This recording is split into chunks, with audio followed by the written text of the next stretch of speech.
Hey guys, welcome to another video. My name is Ian. Welcome back to the channel, Ian the Reader. Today, I have some exciting stuff to share with you all. First of all, the point of this video is my May wrap-up. I'm going to be talking about all the books that I read in May, but additionally, I have a giveaway to announce, which I've been wanting to talk about this and announce this for like 2 months. I hit 1,000 subscribers back in the very beginning of April, I think, and ever since then I've been wanting to do a giveaway. So first of all, thank you all so much for subscribing to my channel. I am blown away by the fact that at some point or another 1,000 people have wanted to watch my videos, so that's super kind, unreal, and I'm just so excited about all the videos that I'm going to be making soon. I love this community, I love all the friends I've made, and the books I've discovered. It's just, BookTube is literally the best. It's so good. I love BookTube so much, and thank you so much to all of you who have watched my videos, liked my videos, subscribed. It means so much to me. Thank you. Let's go ahead and talk about the giveaway though. I'm super excited about this. So I haven't really talked about it very much on YouTube, but my wife and I have been running a book company for the last year. We originally started out as a standalone store it was like a large booth in a antique mall in Texas here, and we sold used books and did blind date with a book and things like that, but we've since moved to more of an online platform, and we have a TikTok shop and an Etsy shop under the name Inglenook Books. Here's our logo. It's been so much fun to work with my wife on this. It's so exciting for both of us because we really have combined our passions. She is such a creative person and is really great with like styling things and designing things, and I obviously love books.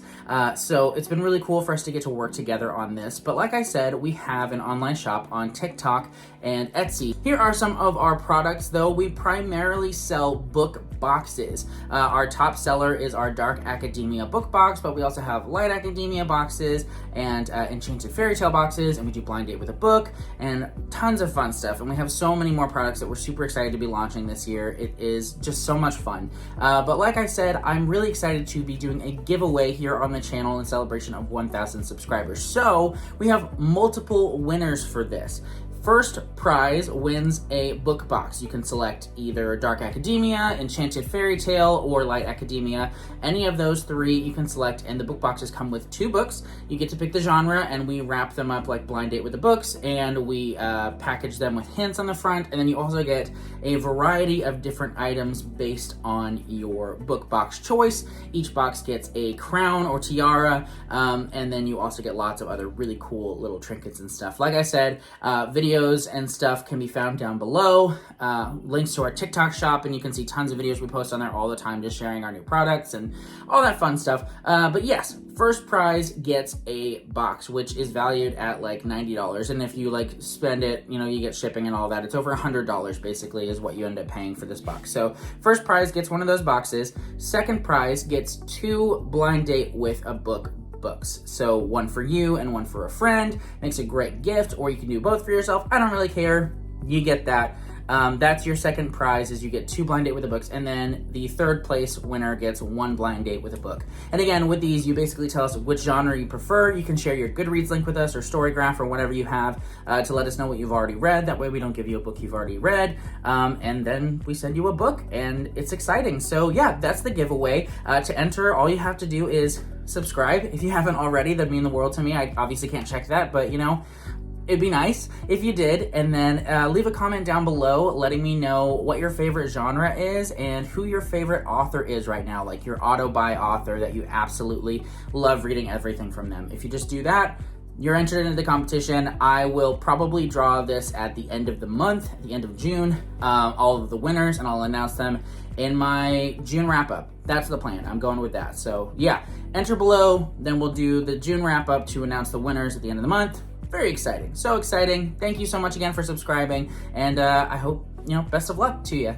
Okay, now that we have the giveaway out of the way though, it is time, like I said, to jump into my May wrap-up. I completed 14 things in the month of May, which is a lot more than I expected because I had the Battle of the Bands readathon in April, and I thought for sure I was just gonna be kind of burnt out. And it was actually kind of a weird month for me because I experienced reading slumps throughout the month. But what would happen is I would go through like 4 days of like not being able to get into anything. I'd pick up tons of books and I would just not be into them at all. And I would just DNF, not like permanently, but temporarily. And I'd do that repeatedly until I found the book that I wanted to read. And then I would just zoom through it. And so that's what happened a lot of times. Like with these 14 things, I would often finish them in like a day or 2 days, when normally it would take me longer because I would just get so into them. But it just took me forever to find the books that I actually wanted to read. So kind of a strange month. But yeah, let's go ahead and talk about the books I read. So I spent a lot of the month focusing on 2 series. The first of those is the Kate Daniels Urban Fantasy series. I have finished the main 10 books now. I read books 8, 9, and 10 this month, which were Magic Shifts, Magic Binds, and Magic Triumphs. So I finished the main arc, and I really enjoyed this. I don't think that I would rate any of them more than like maybe a 4.25, but this is a very consistent series. There are, like I said, 10 main books, and they were all a lot of fun. I mean, maybe the first one wasn't as fun, but books 2 through 10, once you really get the stride of what's going on with the characters and the world and everything, and the authors kind of figured out what they wanted to do, very consistent series. So I really enjoyed that. I will actually have a video about the series, why you should read it, coming soon. So be prepared for that, but just know that these 3 books were a lot of fun, despite the fact that the covers are horrendous. The second series that I focused a lot on this month is the Will Trent series by Karen Slaughter. So I read 2 novels and a novella in this series. Those are book 6, Criminal, book 6.5, Busted, and then book 7, Unseen. So I have been reading this mystery series kind of periodically throughout the last like 2 years, and before that I binged the Grant County series, which is kind of like a prequel series to this one. I do recommend reading that one before reading the Will Trent series, but I've been reading it pretty consistently. Like every few months I'll pick up one, and right now I'm just so into these books, so I'm planning on reading 2 a month to catch up on this mystery series in time for the 12th book, which comes out in August. But these were really great. Another one that are just very consistent, another that I wouldn't necessarily rate any of them 5 stars, but I have an excellent time every single time I pick up these books. The character work is fantastic, and Karen Slaughter just does an excellent job of hooking you in. Like, these books are so addicting. I don't know what it is about them, but the mysteries are so compelling. There's some really intense drama and action and some grisly stuff, so be prepared for that if you're going to read these. But I really am enjoying the Karen Slaughter books right now, and I will be finishing the Will Trent series this summer. So super excited about that. Had a great time with these books. Yeah. Another series that continued this month is The Bound and the Broken by Ryan Cahill. I read book 2, which is Of Darkness and Light, but I read this with some friends, Kyle, Alex, and Jordan, and we all felt kind of good about it, but not great about it. So I think this is like a very straightforward 4 stars. Like, it's not a light 4, it's not a strong 4, it's just kind of like, it was good. I had a fun time with it. It is quite long, and it's an epic fantasy, Dragon Rider fantasy that kind of just sticks to the formula for the most part. I will say book 2 branched out a little bit more, and I had more fun with this one than with book 1, which I would give 3 stars, but Of Darkness and Light, overall good, a bit overhyped, but a lot of fun. If you enter into it just expecting kind of like classic fantasy, Dragon Riders, some interesting character dynamics, things like that, but a relatively familiar story, I think you'll have a great time with this. Then I read the last remaining Dresden Files book that was left for me to read, and I mean like whole book. There's probably some short stories out there I haven't read, but I finished Battleground like right after it came out, and I've been putting off this story collection, kind of picking it up every once in a while throughout the years. But the book I read was Briefcases, which is like 15.5. It's a collection of short stories set in the Dresden world, and I enjoyed this. Yeah, I had like maybe half of the collection to go, and like I said, I was experiencing kind of a reading slump, so I just picked this up and finished it off.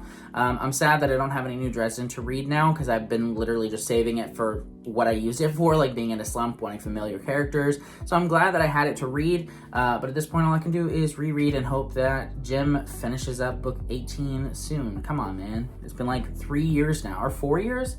My gosh, how long has it been since Battleground? I think it's been 4 years almost. Crazy. I also finally started my reread of the Stormlight Archive with The Way of Kings. Man, you forget how chunky these books are. Like, I don't know, it's weird with these, because sometimes, depending upon which part you're at, you're like, oh my gosh, this section is so long, and then other times it just flies by. And for me, The Way of Kings just flew by. I ended up reading most of this in like 2 days, and whew, what a good time. The Way of Kings, Stormlight Archive, fantastic. I've already kind of dipped my toes into Words of Radiance, and I'm loving my reread. It's fantastic. If you have not read Stormlight Archive, like, I know it's a lot, it feels like a lot, it is a lot, but it's so worth it. Some of the most enjoyable reading I've ever had. So good. The last series I want to talk to you about is one that I just randomly picked up. I'm in the process of planning my next novel that I'm writing, which is going to be a mystery series, and so I've been kind of trying to read a few different kind of styles of mystery and detective stories, and so I picked up The Sins of the Fathers by Lawrence Block, which is the first book in his, I think it's called like the Matthew Scudder series. Either that or I am thinking of a different series. But anyway, it's by Lawrence Block. It's a very long, not that long, I think it's like 11 or 12 books. Mystery series, very quick. It was like 4.5 hours on audio. I enjoyed myself with this. It wasn't anything crazy, but I did enjoy kind of a more rugged, down on his luck detective story than some of the ones I've been reading lately. And I'll definitely be continuing these. They're very easy to read, and I'm excited to read more Lawrence Block. I've heard good things. I already read and reviewed You Like It Darker by Stephen King. This is his newest release. It came out a couple weeks ago, and I had a blast with this. If you haven't watched my review yet, I'll leave a link to it down below. I rank all of the stories in there and give my individual rankings and thoughts. It's totally spoiler-free, so you should check it out. But this is a great collection. That's all you really need to know. If you want to read this, I do recommend reading Cujo first, at least before reading his story Rattlesnakes, which is amazing. But this is a great collection. It gives me restored hope in King as a writer in this modern era. I obviously love so many of his books, but it's been a while since I've loved one of his new releases. So You Like It Darker was immaculate, so good, an amazing collection. I highly recommend it. Check out my review for my full thoughts. I also read The Handmaid's Tale by Margaret Atwood. This is one that I've been wanting to read for a very long time. It was on my 24 books to read in 2024 list, and I read it. I can't say that I enjoyed it. You know, it's not a book that is by any means like an enjoyable reading experience, I don't think, but it's not intended to be. It's very powerful. It's very scary. I can't imagine the experience of a woman reading it. I can imagine, but as a man, it's a different reading experience than if I was a woman, because this is all about the destruction of women's rights, and it was kind of horrifying. Definitely some echoes of things going on in this modern time that we live in, though thank God we're pretty far from all of that. So an important read. I think everyone should read this. I haven't watched the show. I don't know how faithful it is to the book, but I'm glad I read this. I don't think I'll ever read it again. I don't even think, I know there's a sequel, The Testaments. I don't even think I'll read that, but I'm glad that I read The Handmaid's Tale at the very least. I also read The Things They Carried by Tim O'Brien. This is an interesting book because it's not exactly a short story collection, but it kind of is. And I would argue that it really is, actually. So this follows a variety of different characters throughout the Vietnam War. The author, Tim O'Brien, is kind of the focal point of the story. He was in Vietnam, and so he has some firsthand experience. And this is definitely fictionalized quite a bit, but it's real heart. And it kind of talks about that in the book, how they're stories about wars and how they're not necessarily factual, but in some ways they're true, if that makes sense. You know, that it doesn't have to have actually happened to be a true story, in that these kinds of things happen all the time. And so it's very interesting. It's very moving. There were a couple of moments in this that I had to pause and really catch my breath a little bit, just because I was so floored by the emotion, the pain, the loss, the trauma of this. It's a really beautiful collection. I highly recommend this, and I really enjoyed it. Yeah. Another one that I enjoyed, but it was also hard to read at times. So The Things They Carried, Tim O'Brien, really excellent. And the final book that I have to talk to you all about, I'm not going to spend too much time talking about because I do have a review filmed and ready to go, but that is For the Rom-Commers by Catherine Center. This is a contemporary romance that comes out, I believe, June 11th, so look for my review on that day. Had some mixed feelings about this, had some opinions, but this is quite the popular author and quite the anticipated release, so excited to get my thoughts out there and share them with you all and see if I'm alone or if my frustrations are valid. So we will see. I do enjoy a good contemporary romance every once in a while. It's just a great palate cleanser, and that's exactly what this was this month. I wanted something to just get me back in the reading mode. Like I said, I've been struggling to find something for a few days. I had the audio arc of this, so I picked it up and I listened to it. Did I enjoy it? I'll have to wait and see. But that's it. Those are the 14 things. I say things because I read one novella and then 13 books. But that's all that I finished this month. I've got quite a few things already in the works from May pouring into June, but we'll talk about that later. Yeah, thank you so much for watching though. I do truly appreciate it. Let me know in the comments what your favorite book was that you read in May. And like I said, don't forget to enter the giveaway by letting me know what your favorite auto by author is right now and what your favorite genre is, something like that. Just leave me a comment saying you want to enter. That's fine too. I don't care. I'm just really excited to engage with you all, and yeah, excited about this giveaway. So thanks for watching. Good luck in the giveaway. I will see you in the next video very soon. Bye.